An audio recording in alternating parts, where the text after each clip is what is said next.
জুলাইয়ে ইন্টারনেট বন্ধের কারণে মৃত্যুর আগে সন্তানদের সঙ্গে যোগাযোগ করতে পারেননি শাফিন। জনপ্রিয় ব্যান্ড তারকা শাফিন আহমেদের প্রথম মৃত্যুবার্ষিকী আজ। গত বছর যুক্তরাষ্ট্রের ভার্জিনিয়ার একটি হাসপাতালে তার মৃত্যু হয়। কনসার্টে অংশ নিতে যুক্তরাষ্ট্রে গিয়েছিলেন শাফিন। ভার্জিনিয়ার শোর আগে অসুস্থ হয়ে পড়েন তিনি।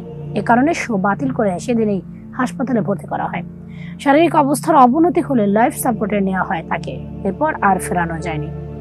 মৃত্যুবার্ষিকীর দিনটি পারিবারিকভাবে পালন করা হচ্ছে। সন্ধ্যায় মিলাদের সঙ্গে কবর জিয়ারত করতে যাবে পুরো পরিবার।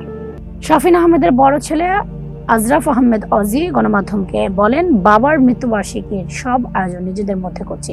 সন্ধ্যায় মিলাদ ও কবর জিয়ারত করা হবে। সবসময় তো তাকে মিস করি, তবে আজ যেন সারা দিন ধরে বাবার স্মৃতিগুলো মনে পড়ছে। সবার কাছে ব্যান্ড তারকা হলেও অজির কাছে শাফিন আহমেদ ছিলেন একজন ফ্যামিলি ম্যান। যে কোনো ছোট আয়োজন হলেও পরিবারের সবাইকে মাতিয়ে রাখতেন তিনি। অজি বলেন, আমরা বাচ্চারা কত আইডিয়া তার সঙ্গে শেয়ার করতাম, কিন্তু কখনো তিনি বিরক্ত হতেন না। অলওয়েজ পজিটিভ রেসপন্স করতেন, অনুপ্রেরণা দিতেন।